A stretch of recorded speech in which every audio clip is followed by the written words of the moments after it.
Hello, welcome to episode 6 of the dystopian novel They Said There Was, and we're on chapter 20. He wasn't in the best mood by the time the sandwich arrived, and it wasn't helped by her talking about the school children's antics at the computer, which had nothing to do with him. However, the sandwich was the same as usual, except it was on a plate, and the tea was rather better than that on offer at the office, so he soon recovered himself. As he was on the last of his tea, and she'd made something for herself, a different kind of sandwich with some sort of dressing and leafy bits in it, she'd sat down and started asking more questions about the phone call. What did the manager say? Did he talk to you about the whole thing? What whole thing, he wondered. The letter?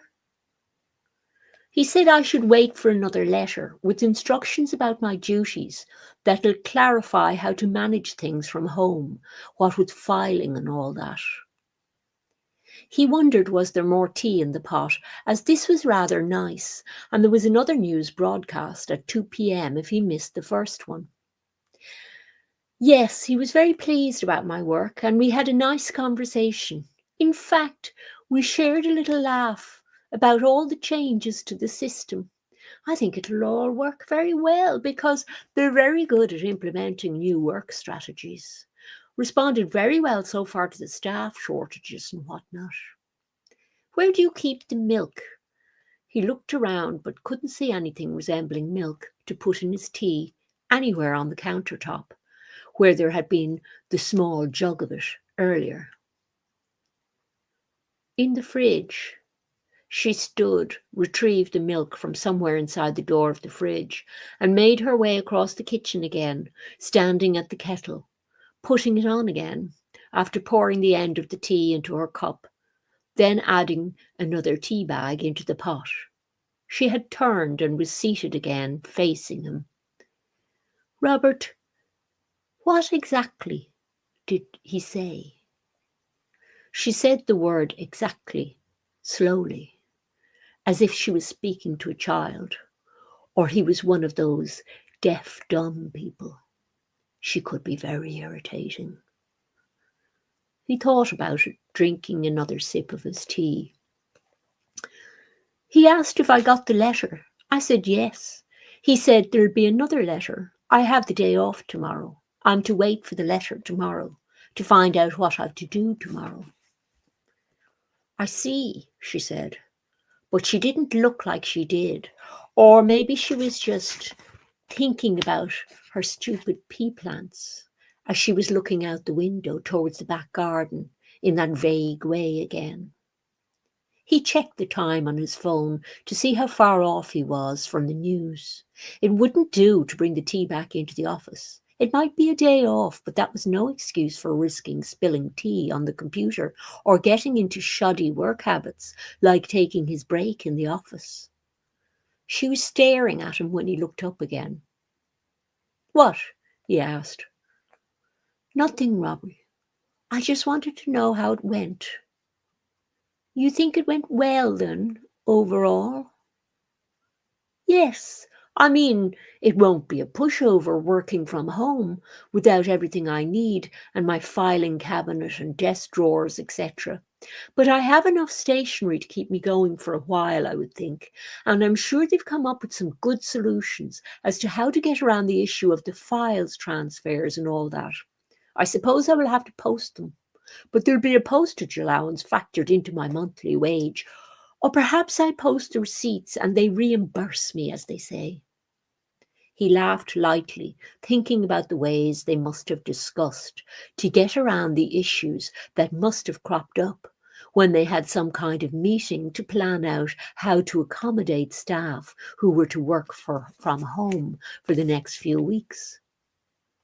It popped into his head to remind Deirdre about the suits.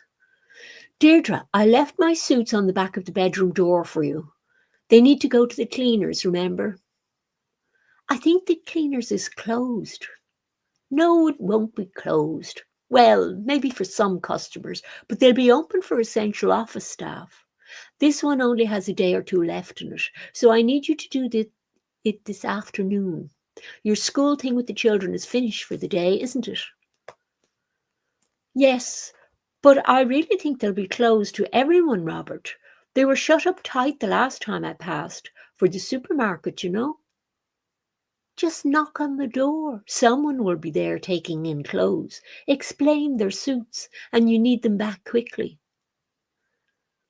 Okay, you want me to do that then? Okay. He checked it had sunk in, and it seemed to have, so he finished the last of his tea and left her to her boiling kettle while he headed back to the office. The afternoon was very productive, as it turned out. The reception on the radio was gone, along with the battery power, and there wasn't a lead on the radio. It had been lost long ago, so he managed to find the national radio station on his computer instead of using the phone. The sound wasn't so clear on the phone at the best of times anyway, and he worked away at reorganising and doing a count of his Human Welfare Office stationery supplies while listening to the news. There were afternoon chat shows featuring a lot of analysis of headlines too, so it was a day off and work to do as well, and most enjoyable overall. Of course, all the files he had stored would have to be reorganised too, to accommodate more files going in and make it a really efficient workspace, but that might not all get done today. The counting of stationery supplies would be enough if he could get through that today. He had the spreadsheet applications that he used when at the office available to him if he logged into the office's system to keep up. But when starting from scratch, it was more convenient to enter the information on paper, by hand, in situ, so to speak. It was all counted and accounted for by about 4:30 p.m. and ready to be entered into the system. He paused and wondered, should he enter it in at all, since it wasn't being used at the office? And he couldn't explain, if asked, how it was in his home, but entered as being stock in use within the Human Welfare Office itself. It might be a good idea to just keep track of it in his own notebook instead of on the system, on the computer. They would probably post out stationery and supplies to him, maybe along with the letter. It would be a parcel then, rather than a letter, if it was to contain a few weeks' supply of what he needed, as well as his instructions for how to proceed in the new work situation. A printer would have been handy in the office. Perhaps he could requisition one of those if he filled in an application form asking the manager for one. He'd need to order ink as well, naturally, for printing files out from the computer. He thought it would be too much to ask for a filing cabinet, perhaps. It seemed like something that would be an expensive item that would need top-level permission granted, and he didn't have the space for one in the small room. Anyhow, what with the desk and the shelves on the far wall and the camp bed all taking up so much of the space. He heard Deirdre come in, recognising the sound of her car pulling up and the side door closing above the voices on the radio. He'd make sure the stain came out of the dark grey suit before she'd put it into the closet. Butter can be difficult to remove.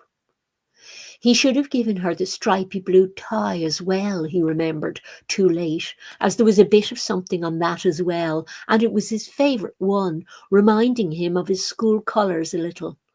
Next time he'd remember.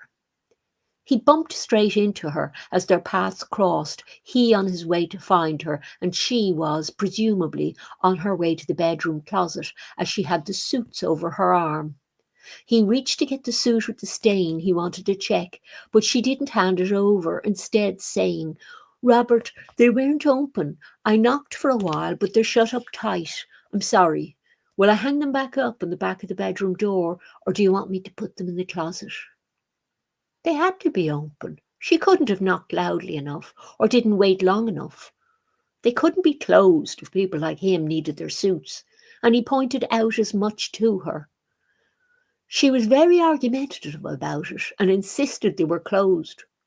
Maybe they were closed that day, but she missed a sign saying what days they were open for the new arrangement due to the viral crisis. No, no, she insisted. Was it possible? Hardly. That vital workers would be expected to go without a suit? He ran his fingers through his hair as he thought, and it made him think more when he did. Were the barbers' shops open? If one couldn't get a suit cleaned and the women's shops were shut, and restaurants and so forth, would he be able to get his hair cut if he needed to? It was starting to get that little strand of hair at the back that wouldn't stay in place with the rest, that fell onto his forehead slightly, signalling a haircut was due soon. That and the hairs tickling the sides of his ears and threatening to give his neat hair a winged appearance over the ears if not dealt with at the barber's soon. He normally went after filling up his petrol at the station on a Saturday when needed, and he tried to remember if he'd noticed it being open or closed recently and couldn't. It was bloody inconvenient, to say the least, about the suits. He couldn't look shabby and couldn't wear them longer without them starting to smell at the armpits and bag around the crotch. But he only had what he was standing in now, his last suit, with 2 days' wear left on it. Robert, I know you said you're working and all that tomorrow, but would you consider maybe wearing your weekend clothes just while you're at home, maybe? No, of course not. That's just sloppy thinking. I'm working and I have to wear the right clothing for it. He felt less comfortable in his weekend uniform of smart casual slacks and jumper with shirt under it, or jumperless possibly, soon as it was coming into hotter weather these days than he did in the clothes he wore to the office. Besides, if he had to go outside for some reason during the day, he wanted the neighbours to know that he wasn't lounging about, but still working. He didn't even have a sports jacket that might pass as a suit jacket when worn with his weekend trousers. It was acceptable at the weekend to wear something that didn't match, or even a casual jacket, or none, in hot weather, but not during the week. This was a problem that he didn't know how to solve. Then there was the letter that would arrive tomorrow, and the upheaval in his work practices that would entail. It was all very stressful. One had to keep a cool head to get through. Chapter 21. The next morning, he kept thinking he heard the postman at the door, but when he asked Deirdre about what time the postman usually turned up, she said he might be there sometime between 9 and 11. It was 8:30 by the time breakfast was over. He wasn't usually due in the office until 10 a.m. Deirdre, who was blathering on about the children and her classes, wasn't doing anything until 11 a.m. and had a pile of books on the living room floor in front of the television that she said she wanted to leave there if he didn't mind until then, as they were in some sort of order that she wanted to do with the children, whatever that was about. He was damned if he was going to watch her fiddling about with those, and he idled in the living room for a moment, wondering what to do with himself before the postman delivered his letter. He couldn't get on with the day until that arrived. He found himself at the window, looking up the street and then down the other direction to see if he could spot the postman. He wasn't terribly sure what the postman looked like, except they probably had a van with the logo, like the ones he'd seen outside the Human Resource Welfare Office a few times. The postman never actually came in because there was a large post box to catch all the post that got locked up at night at the front entrance, which someone was assigned to empty and, he supposed, sort through somewhere in the office assigned that duty, and then deliver to the relevant department. There were very few people on the street. One person getting into his car. An essential worker? No. He was starting the engine up for a few minutes, but didn't seem to be leaving to go anywhere, because he changed his mind and got out again, locking up the car and walking away back into his house. He was someone who lived across the road. Why would he start up his car, sit in it like that, and then change his mind about going anywhere? Robert wondered. Oh, it's to make sure the engine doesn't get locked up or is still working after not going anywhere in it for a while. He's not an essential worker then. He might have to do that himself if he was working from home now.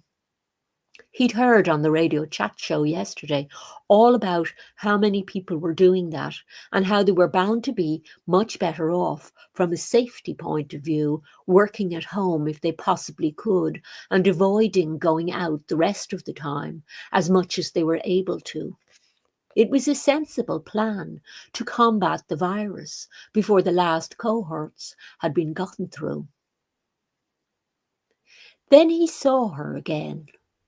He noticed her because she wasn't wearing a mask, as the others he'd seen pass wear. She was in the same green jacket, so he was sure it was her, and her face was very visible because of the lack of the mask making it stand out so shockingly.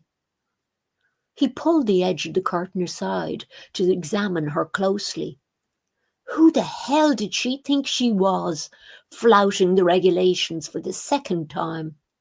It made his blood boil, the flagrant breach of the rules when everyone else was doing their bit for the nation. She was right at their gate when he spotted her, as he'd been looking the other direction at the man going back into his house, and he let the curtain drop quickly and took a step back in case she saw him, but she continued past, trundling a bicycle along beside her, then swung a leg over it and struck out up the road, pedalling. Where was she off to on a bicycle? Hardly to the shop, since it was in sight of the house. No, she turned left before reaching the shop. He wondered whether she would stay in her travel zone to get food, as he didn't know if there were any shops on the road she turned into. He'd never been there. Mostly he went back and forth to work and had no need to go anywhere around the neighbourhood, although they'd lived there some years now. Where was the bloody postman? At last, at 9:46, the postman appeared on foot to open their gate and make his way up the path with a bundle of letters in his hand that he was shuffling around as he made his way to their door. Next, the letterbox snapping shut. Robert waited until the postman was back in sight, heading towards the gate again, then bolted towards the front door to see the mail. There was no parcel of any kind. It may have been held up for inspection or in a delivery of its own to follow the important letter. He picked up the 2 envelopes on the floor and the one that hadn't made it to the floor but was still stuck in the letterbox flap. That one was junk. He crumpled it up and examined the others. Neither of them had the office seal on them. It might be a personal letter, though, he thought, and quickly went to the kitchen to see if there was a knife to open it. The draining board beside the sink had knives standing up with other cutlery, and he grabbed one to tear open the first letter to scan it. No, a bill for internet. He tore the second one open, looking for the heading paper the office used and signature at the bottom. It was another bill. Something about books ordered. Must be his wife's. Where was the letter? Deirdre, he asked, returning to the living room, where she was writing something into a copybook, seated at her chair in front of the screen. Does the postman usually come twice during the day? No, Robert. Why? Did your letter not come? No, he said, feeling deflated, but also feeling anxious since he couldn't start his day without it. I don't know what to do, he admitted after a moment, staring outside to see the postal van going past, presumably from the direction the postman had parked up in. Maybe it had gotten lost. I think I should maybe wait a while. He might have made a mistake of some kind. Would they return if they forgot a letter? Maybe not. They'd be more likely to return the next day with it. He'd better not let his boss know that the letter hadn't turned up. The best thing was to just work away and hope the letter came tomorrow. He shifted his tie, which was uncomfortably tight, and turned to his wife as it occurred to him that she could just wash his suits this once to tide them over until the cleaners was open again. Couldn't let things fall apart just over a late letter after all. She said she didn't think it was a good idea to wash a suit, something about losing its shape or lining wrinkling, but he knew she tended to make excuses that were silly ones when she didn't want to cooperate or when she just wanted to do her own things instead of important jobs. So he ignored her objections, told her to try anyway, and went to the office to decide what jobs he could do to make life easier when he had to catch up with the extra work he was bound to have now that the letter's disappearance had slowed him down. What if it was lost for good? It couldn't be, he thought, although lost letters was something he heard a lot from co-workers on breaks. It was considered a bit of a joke, since the unemployed were always trying to use that as an excuse, saying they hadn't received their forms and things they'd had to fill in because they'd been lost. He couldn't even tell the manager that, if by some fluke of fate it had really been lost during sorting at whatever the main sorting office was for local mail, because he was unlikely to be believed, and he would be blamed for the loss, as the unemployed usually were when they said their letters were lost. The rest of the day went badly, since he still felt anxious to start working and had counted and recounted the stock. He'd had trouble logging into the system to see what case files he still had active that he might be asked to add things to, and check that he had duplicates in his own folders stored neatly on the shelves in their brown card folders held together with rubber bands to stop them bursting out. He'd been so stuck for work that he took down all the folders again and replaced the rubber bands that looked most worn out and might snap soon. Eventually, break time came. He'd decided on 3 p.m. for the rest of the week, the previous day, since he could suit himself on that once he kept his phone on him in case the manager rang. Later, while eating the dinner, Deirdre said she washed the suits, but they weren't looking very good. She was rabbiting on about washing machine temperatures and other things she was going to do with irons, but he managed to tune it out, as well as the talk about small children's projects. What projects does a child even have to do that are worth talking about? When it was news time was when the real news was discussed.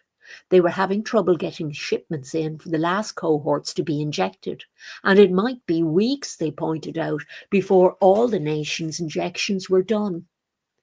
There just weren't enough to go around the whole world, no matter how fast they were trying to make them and fly them out on emergency flights. Deirdre was listening when they mentioned the schools, and after the news she said that the schools were closed for the rest of the summer and she would have little to do. Could we do things together, Robert, a bit more often, now that you're home? Like what? He looked at her, incredulous. They never did things together, unless her car was acting up and she needed a lift to one of her groups or to pick it up from getting it fixed.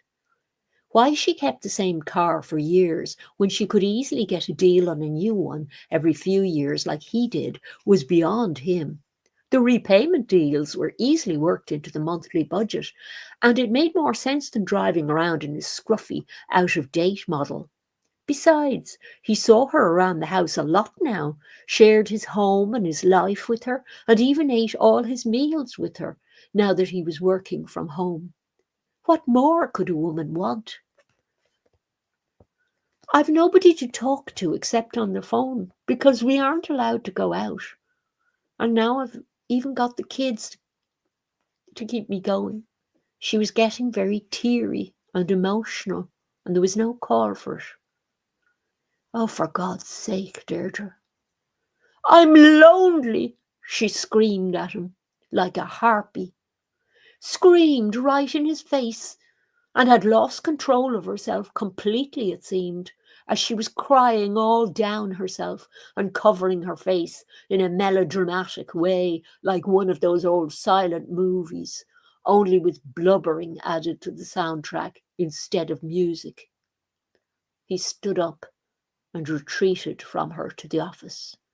The sight of a sobbing woman is an ugly thing to see.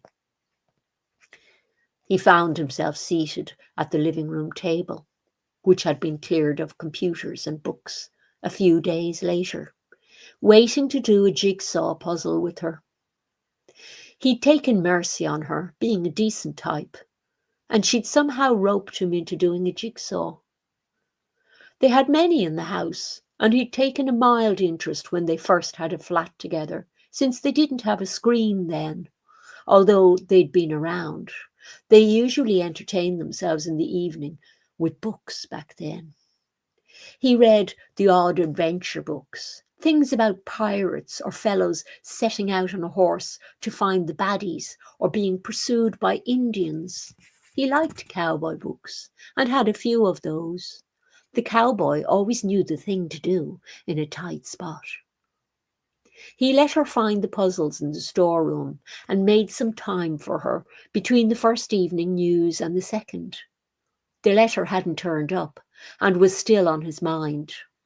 Although there wasn't much work to do until it did, this might actually fill in some time. At least it was a task and would shut her up after her emotional outburst.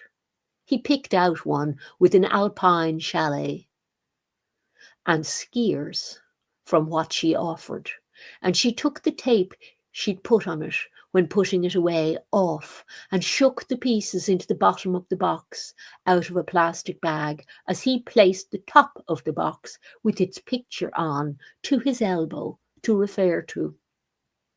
She kept reaching across him to get the box, and he noticed she was starting in the middle of the picture somewhere, which is a bad idea since it's much quicker to get the side pieces into place first, and then work the hardest bits like the big expanse of blue sky and all the snow pieces from the edge in, then do the easy pieces with the people and the chalet last.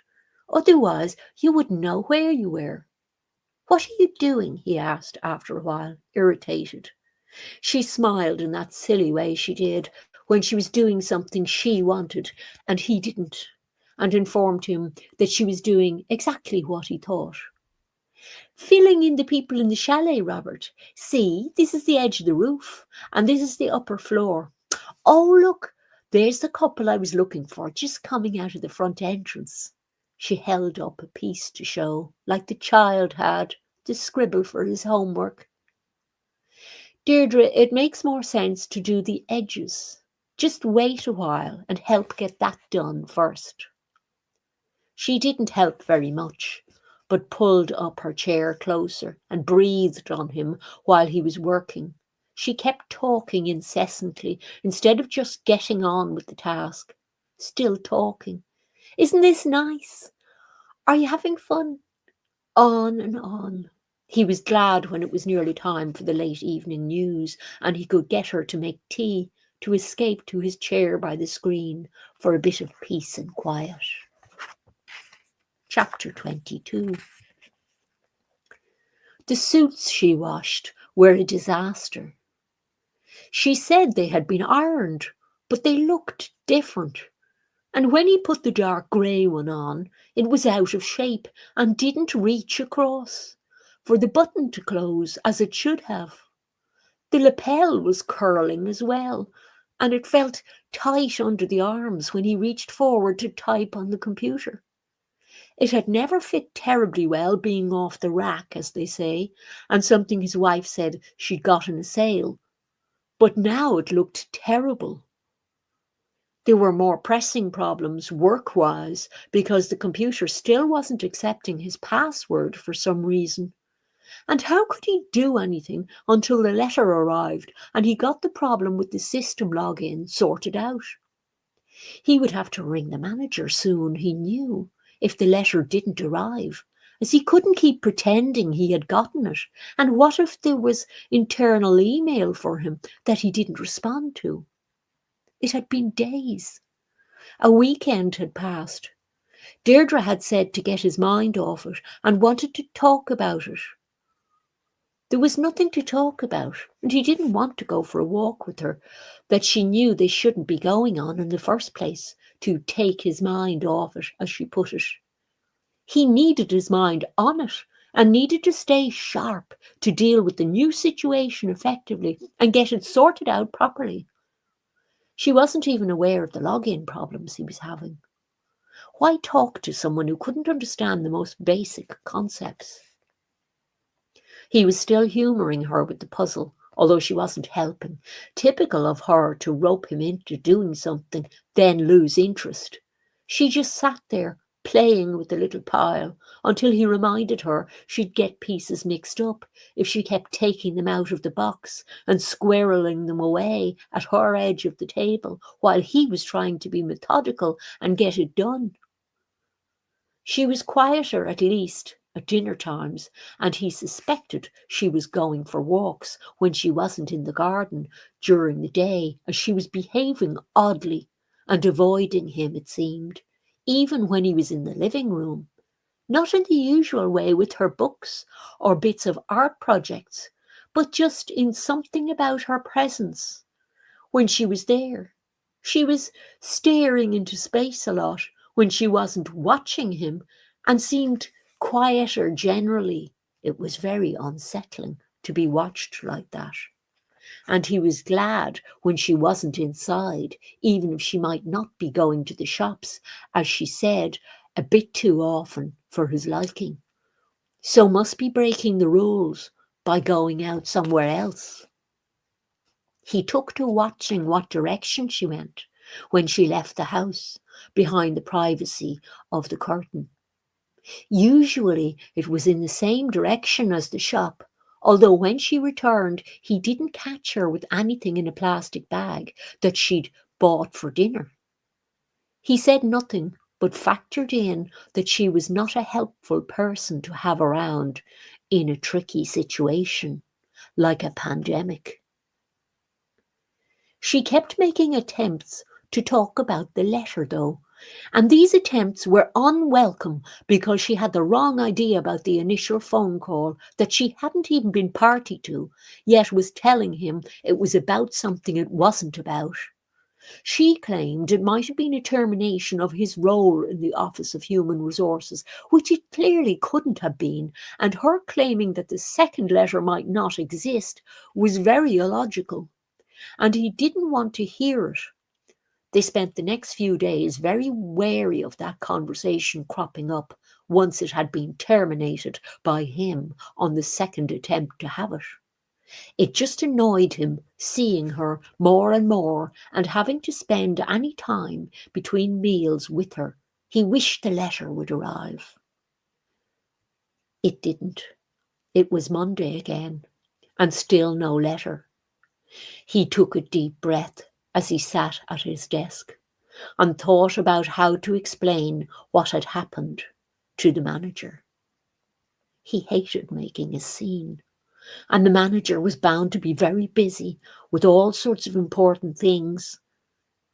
He had to admit that the letter had not been received and explain that somehow it must have been delayed. Would it be possible to send a duplicate? Would that be the right question to ask? That would clear everything up in a few days, and he would catch up on the work. He might have to mention the password issue as well. Perhaps they had changed it when they were implementing the new procedures that would be involved in his working from home. After thinking for a while, looking over the computer to the garden where Deirdre had a chair set up and was sitting under a straw hat with a glass of orange in her hand and another straw for drinking in the orange juice sticking out to the side in her hand, he picked up the phone after clearing his throat. The lines were busy as before, and just like the last time he rang, it took him a while to reach a human voice after pushing various buttons for the service he needed. The manager was busy and would ring him back.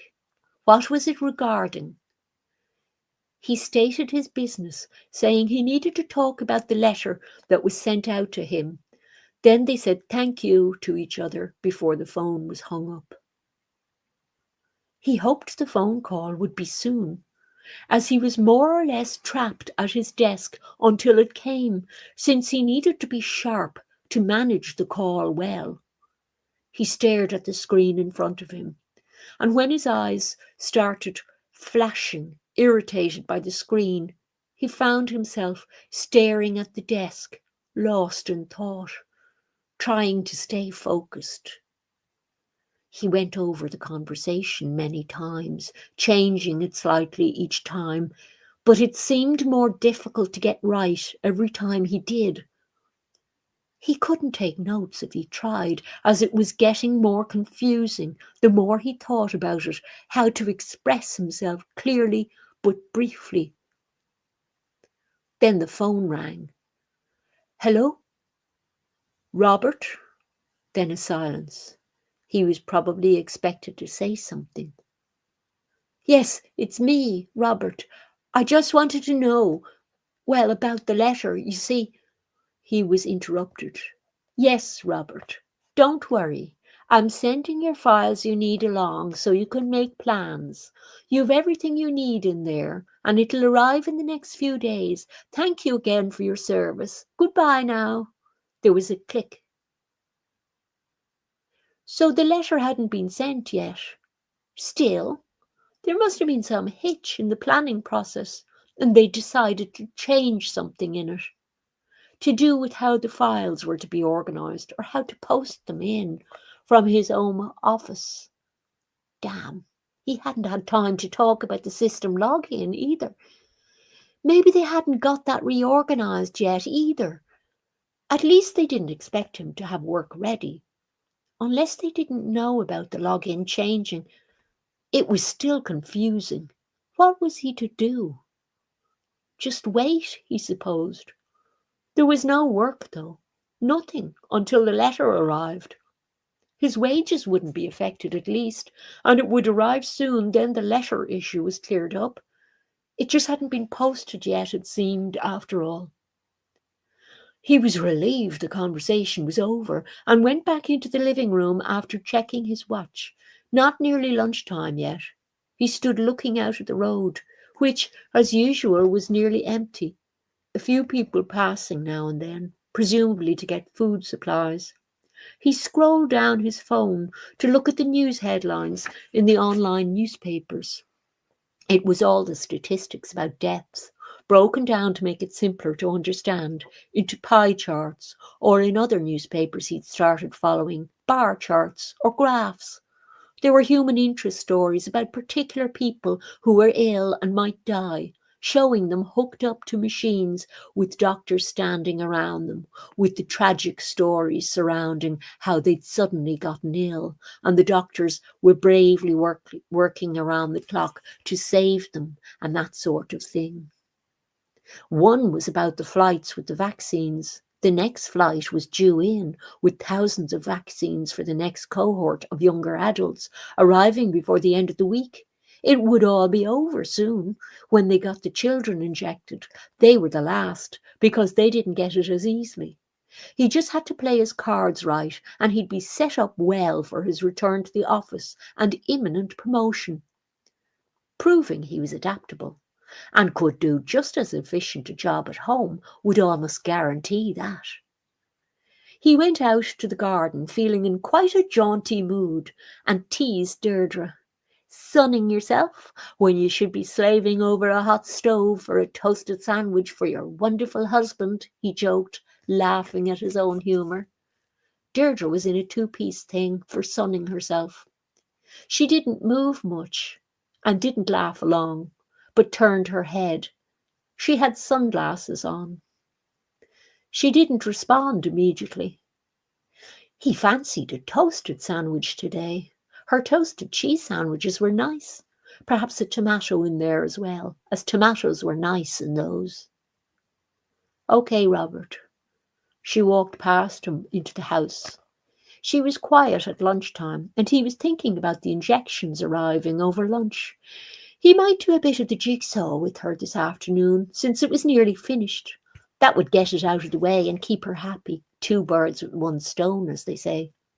He was surprised when he suggested it to hear her say she wasn't interested. Why not?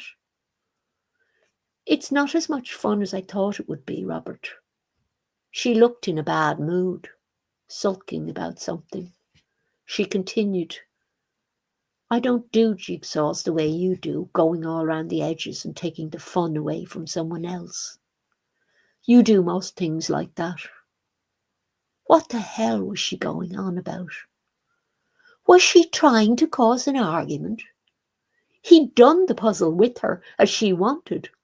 Now she was complaining about it, after it was her idea. He looked at her, putting his tea down and picking up his sandwich, without taking his eyes off her.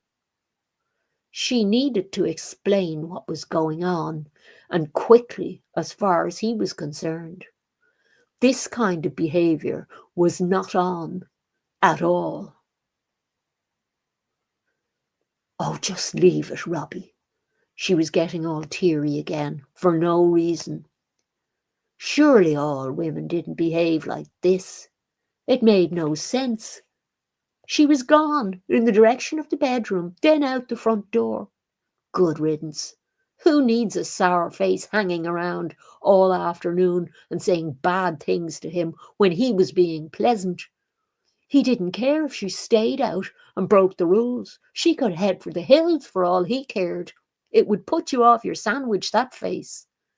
He realised he'd have to talk to her about her behaviour. It wasn't acceptable for her to talk to her husband like that. Buoyed up by his earlier phone call with his boss and its successful outcome, he resolved to deal with it on her return. She was out for more than an hour, so she hadn't just gone round to the shops. She didn't even have a bag with groceries, and he suspected she'd called on one of her friends, as her phone was also gone.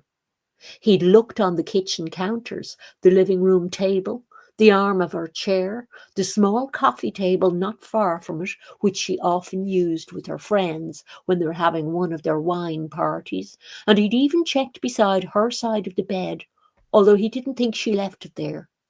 Then he checked her coat pockets. No, she'd been telling their business to one of her friends, probably meeting her to do her crying act for sympathy. He was doubly annoyed at this betrayal of the nation, really, since she shouldn't be meeting anyone socially, let alone hanging about somewhere to talk to them. Some of them were the type that had people in their houses, he felt sure, since they were always in groups, going places before the rules were enforced. They'd probably break the rules because they were selfish types who only cared about themselves. He'd seen that in the way they behaved when they invaded his home. He waited at the window for her return. She walked up the path, dressed in a summer dress, still with the sunglasses on, but without the hat, which he'd seen strewn on the bed beside several things she'd left scattered around the bedspread. A slovenly person, he'd thought, as he'd looked at it. Why did he even marry that woman? She was just never happy about anything and just created problems. He was ready in the kitchen when she arrived, swinging in, nearly bumping into him, then stopping, giving him a cheeky look that might be confrontational, he thought. It was difficult to tell with the sunglasses hiding her eyes and the mask over her nose and mouth. When she lowered her glasses, he saw her eyes were red-veined and slightly swollen around the lids, and she was ugly. Deirdre, you have no right to speak to me the way you did, and I will not tolerate being shouted at again. He'd prepared what he was going to say, and it came out well, although there was a slight tremble at the end. A man had a right to be upset, though, and shocked that his wife would speak to him that way. It wasn't good enough, not by a long shot. You fucking bastard, Robert. You have no bloody heart, do you? She was tearing at the mask instead of taking it off at the sides, the bitch, talking back in that cheeky and rude way, using foul language for a second time. Is this what a friend she'd met up with told her to say? He wondered. Is this how they spoke about husbands between them? Did she get her bit of attention from some other witch friend of hers and come back with her cheeky attitude bolstered up by one of her harpy hippie friends? It was unbelievable that she would follow an insult with further insults. If he was really a bastard, he would hit her and take that cheeky look right off her face. A woman like this would drive any man to it. He worked hard to remind himself that he was a calm man who wouldn't hit a woman, and besides, she might call police on him if he raised a hand to her. He never had done so in the entire marriage, although she had been very difficult to live with all along, and now she was showing him how ungrateful she was for everything. She didn't deserve the respect he'd given her as a wife, and was throwing his kindness and love right back in his face, showing him how hateful she really was. I think you're showing me who you really are now, Deirdre. Who and what you are. A horribly ugly woman. He turned in a dignified way and retreated, straight backed into the bedroom. His hands were shaking. In fact, his legs were too, and his heart was beating very rapidly as he sat, hoping he would calm down soon. All the problems were her fault. He'd been here trying to focus on work to keep the two of them going and trying to keep them safe even from the pandemic that raged outside, making sure they got their injections, had a safe environment at home, and had everything they needed. He'd done a jigsaw puzzle with her that he didn't want to do, for God's sake. She was nowhere to be seen all day. Coming up to dinner time, he went to look for her. She was in the bedroom in the dark, in bed. Why isn't the dinner being prepared, Deirdre? He said, sternly but quietly, in a tone that was to remind her who was boss in his house. She shifted in her nest that had bits of clothing with more piled on top now. The dress she'd worn earlier added on top of the untidy heap, and eventually she lifted herself up, pulling the covers back. She sat in her underwear without looking up a moment before swinging her legs out and saying, "Okay." Then walking around him to pick up a dressing gown from the back of the door. She prepared the meal, still in her dressing gown. The woman was clearly mad.